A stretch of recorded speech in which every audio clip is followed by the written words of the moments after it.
अच्छा, तो science and symptoms के बारे में किस तरह पूछा जाए किसी मरीज से? देखिए, साइन एंड सिम्टम मैंने पहले भी कहा है कि सबसे पहले कॉजेटिव फैक्टर पूछें। मैंने पहले भी बताया कि 8 चीज़ें होती हैं। कॉजेटिव फैक्टर, दूसरे नंबर पे सेंसेशन, तीसरे नंबर पे लोकेशन, चौथे नंबर पे मोटेलिटीज़, पाँचवें नंबर पे mind symptom, physical symptom, pathology क्या है, ठीक है, इमेजेस क्या है। ठीक। जैसे किसी को स्किन का मसला है, हमें कैसे पता चलेगा कि ये एक्जिमा है, सोराइसिस है, कोई रिंग वार्म है, क्या मसला है। तो 8 चीज़ें जो होती है ना, ये साइन और सिम्टम जब तक आप क्लियर नहीं करेंगे तब तक आप केस की हो गहराई तक नहीं सकता पहुंच है सकते। एग्रीवेशन से मरीज ठीक हो जाए। कि जी कब आपको तकलीफ, वो कहता है डॉक्टर साहब रात को पेशाब ज़्यादा आता है, मर्क साल देंगे तो ठीक हो जाएगा। वो कहता है जी खाली पेट तकलीफ होती है, आप एनाकार्डियम देंगे तो ठीक हो जाएगा।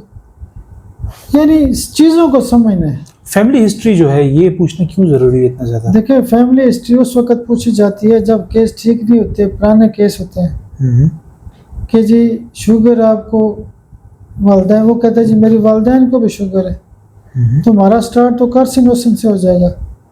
वो कहते हैं जी मुझे मतलब कि ये गनोरिया था, ठीक है, मेरे पेशाब को, मेरे यानी जो वालदैन हैं उनमें से वालद को पेशाब का मसला होता था, उनको जलन होती थी, उनको प्रोस्टेट का मसला था, ठीक। वही मसला मुझे आ रहा है। तो इसका मतलब ये है कि गनोरिया फैमिली हिस्ट्री में आ रहा है। गनोरिया की अपनी इलामात हैं, टीबी के अपने असरात हैं, कैंसर के अपने असरात हैं, यानी एज पलोरी नस्ल दर नस्ल चल रहा है। बिल्कुल, हाँ, ये हर फैमिली में पाया जा रहा है। पेशेंट की भूख प्यास, उसकी पसंद और नापसंद के बारे में पूछना जरूरी है क्या? देखिए भूख प्यास का ये होता है कि आपको भूख ज़्यादा लगती है, कम लगती है। मतलब वो कहता है जी भूख बहुत लगती है, इसका मतलब शुगर भी हो सकती है, पेट में कीड़े हो सकते हैं, उसको प्यास नहीं लगती। यानी भूख प्यास के साथ दवाइयों की सिलेक्शन होती है। प्यास ज़्यादा लगती है तो ये दवाई है, प्यास कम लगती है तो ये दवाई है। कब्ज़ और नींद अगर नहीं आए, बेचैनी हो किसी बंदे देखिए, को? मैंने पहले भी कहा कि 24 घंटे की लाइफ डिस्कस करनी है। हम उससे पूछते हैं भाई नींद ठीक है आपकी, कोई स्ट्रेस तो नहीं है। अच्छा, फिर हम कहते हैं जी मसलन जब हम बॉडी यानी पूरी यानी उसकी सर से पाँव तक चीज़ें पूछते हैं, हम उससे पूछते हैं भाई वॉशरूम ठीक आता है आपको? वो कहते हैं डॉक्टर साहब मुझे तो कब्ज़ रहती है। भाई कब्ज़ को पहले ठीक करेंगे ना। एक बंदा कहता है कि मुझे भूख नहीं लगती, हम पूछते हैं भाई कब्ज़ ठीक है नहीं है? अगर आउट नहीं होगा तो इन कैसे होगा? कब्ज़ तो ऐसी यानी 100 बीमारियों जड़ है। बिल्कुल। वो पेट सख्त हो जाता है फिर तो समझ बंदे को नहीं आती। अच्छा, फिर शुगर के मरीजों में कब्ज़ का बड़ा मसला है, बड़ी उम्र में कब्ज़ बड़ा मसला है, छोटे बच्चों को कब्ज़ का बड़ा मसला होता है। डॉक्टर साहब, मरीज़ की जो ज़हनी जज्बात हैं, क्या उसके बारे में भी पूछना चाहिए? देखिए, बच्चों के मामलात हों, स्ट्रेस लेवल को देखा जाए, ख़वातीन के मसाइल हों, मैं बार बार माइंड के बारे में बात करता रहता हूँ, बार बार साइंस। थोड़ा सा इसमें ऐड कर देता हूँ कि खौफ और डर को भी थोड़ा बता दीजिए इसके अंदर। डर खौफ अलग क्वेश्चन बनते हैं। पहले डिप्रेशन की बात करते हैं। खातून है, हम उससे वो कहते हैं कि बाज़ ख़वातीन कहती है डिप्रेशन बहुत ज़्यादा है। अगर वो कहती है नींद नहीं आती तो डिप्रेशन हो सकता है, स्ट्रेस हो सकता है। डिप्रेशन तो मौजूदा दौर का बड़ा मसला है। आप डिप्रेशन नहीं पूछेंगे तो सवाल ही पैदा नहीं होता, केस काबू नहीं होता। अगर वो मसलन कहती है कि जब से मेरी माँ की डेथ हुई है उस दिन से बीमार हूँ। कल की एक बच्ची आई थी, उस बच्ची ने कहा कि जब से मेरी माँ की डेथ हुई है उस वक्त से मैं ठीक नहीं हुई। तो मैंने उसको इग्निशिया से स्टार्ट किया, उसी वक्त इग्निशिया दे दी। फियर भी बड़ा मसला है। फियर यानी मैं अक्सर कहता हूँ कि ओपियम देंगे तो फियर टूट जाएगा। अब मेरे पास कल परसों दूसरे शहर से एक बंदा आया था, कहता है डॉक्टर साहब मुझे बड़ा डर लग रहा है, मुझे खौफ आता है, मेरी शादी होने वाली है। तो फियर तो बड़ा मसला है। बच्चे होते हैं, डरे होते हैं, स्कूल नहीं जाते। ख़वातीन डर खौफ का शिकार होती हैं, मुझे ये ना हो जाए, मुझे फ़लाँ मसला ना हो जाए। बीमारियों का डर होता है। कोई कहती है माशरती बड़े मसाइल हैं, माशरती प्रेशर होता है, डर खौफ होता है। तो डर खौफ बड़ा ज़रूरी है। बाज़ मरीज़ बताते हैं लेकिन हमने पूछना भी होता है।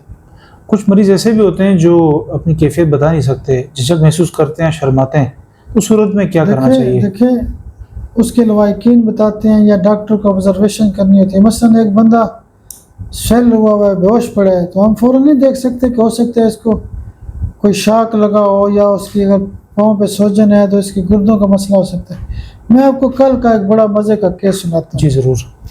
एक बच्ची 3-4 माह से अस्पताल दाखिल थी, तो मेरे जानने वाले तो मुझे वैसे ही मौका मिला कि वो मतलब है कि बड़ी मुश्किल में है, तो मतलब बेहोशी हालत में पड़ी हुई है, तो उसको बताया गया कि इसके लिए दुआ करें। तो मैंने कहा यार चलो, मुझे भी अल्लाह ने मौका दिया। 14 अगस्त को छुट्टी थी, तो मैं मरी से वापस आया, तो जब मुझे टाइम मिला तो मैं उनके घर चला गया।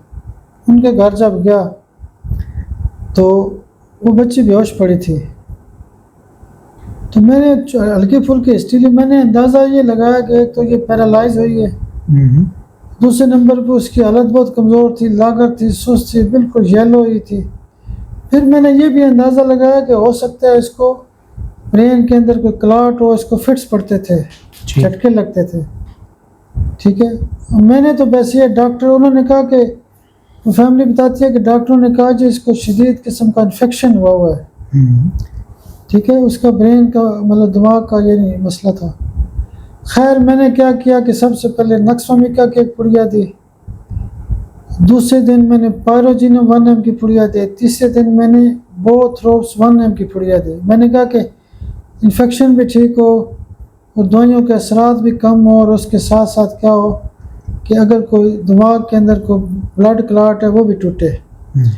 मैंने 2 घंटे बाद उनको कहा जी जलसीमिया मैंने लगाई 200 में कि वो बिल्कुल लेटी हुई है, सुस्त हुई है, पैरालाइज की हालत है, उठ भी नहीं सकती। मैंने फिर उसमें कास्टिकम लगाई कि कास्टिकम बिलखसूस पैरालाइज की दवाई है। फिर मैंने चैलिडोनियम से लगाई।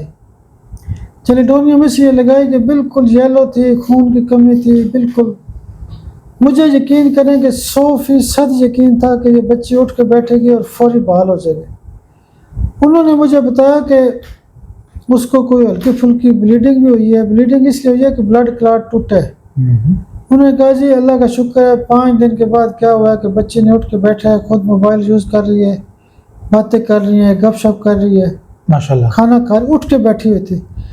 डॉक्टर का ये होता है कि जब मरीज़ को देखते हैं तो अगर वो मरीज़ यानी बता नहीं सकता तो वो ऑब्जर्व करता है। बच्चे तो नहीं बताते ना, अब जो बच्चे दांत निकाल रहे होते हैं वो तो नहीं बताते कि मेरा क्या मसला है। ऑब्जर्वेशन जो होती है डॉक्टर की बड़ी ज़रूरी है। मसलन हमारे पास बच्चियाँ आती हैं कई दफ़ा बेहोश हो जाती हैं, पता चलता है जवान बच्ची है, वो कहते हैं डॉक्टर साहब ये तो बड़ा मसला है, ये बार कई दफ़ा बेहोश हो चुकी है। वो हो सकता है उसको हिस्टेरिया हो। हम मैग्नीशिया CM की एक डोज दिए तो 2-4 मिनट बाद उठ के बैठ जाती है। ये ज़रूरी है ज़्यादा डॉक्टर का जो डॉक्टर का अगर मरीज नहीं बता सकता तो लॉयकीन से पूछें, हिस्ट्री में पूछें, और वो हिस्ट्री हो भी बिल्कुल एक्यूरेट जी। उसमें ये भी ना हो अगर कि हिस्ट्री नहीं है तो ऑब्जर्वेशन पर दवाई लिखी जा सकती है। होम्योपैथी का तो कमाल ये है ना कि ये लामत है तो ये दवाई दें, ये ऑब्जर्वेशन है तो ये दवाई दें। मरीज का जो टेम्परेचर उसकी मूवमेंट है उसको कैसे देखिए देखा जाए, टेम्परेचर सर्दी है और गर्मी लग रही है उसे। देखिए सर्दी गर्मी का क्वेश्चन बड़ा ज़रूरी होता है कि आपको सर्दी लगती है गर्मी लगती है। कई मरीज कहते हैं डॉक्टर साहब सर्दी बहुत लगती है, तो सर्दी का मतलब है कि 50% गर्मी वाली दवाइयाँ ख़त्म हो गई, आपने सर्दी वाली दवाइयाँ देनी। मैंने एक थ्योरी ऑफ एक्यूट का बताया हुआ है कि उसमें सर्दी गर्मी की दवाइयाँ अलग लिखी हुई हैं। ये प्रॉफेसर वजैकल की एक बुक है थ्योरी ऑफ एक्यूट, उसका एक चार्ट भी है। उसने यानी सर्दी और गर्मी के हवाले से बड़ा तफसीली लिखा हुआ है। इसी तरह करके क्या होता है कि ये भी बड़ा ज़रूरी है कि सर्दी लगती है गर्मी लगती है, बॉडी का टेम्परेचर है। अच्छा कई ऐसे भी लोग होते हैं वो कहते हैं डॉक्टर साहब सर्दी भी लगती है गर्मी भी लगती है, पसीना वगैरह भी आना हो। अगर दोनों चीज़ें हों तो मर्क साल दवाई होती है। अब जैसे सर्दी लगती है नक्सवामिका दे सकते हैं, आर्सेनिक दे सकते हैं, एकोनाइट दे सकते हैं, रेस्टाक दे सकते हैं। गर्मी है तो सल्फर दे सकते हैं, फास्फोरस दे सकते हैं, ग्लूकोनाइन दे सकते हैं, कुछ और गर्मी वाली दवाइयाँ दे सकते हैं।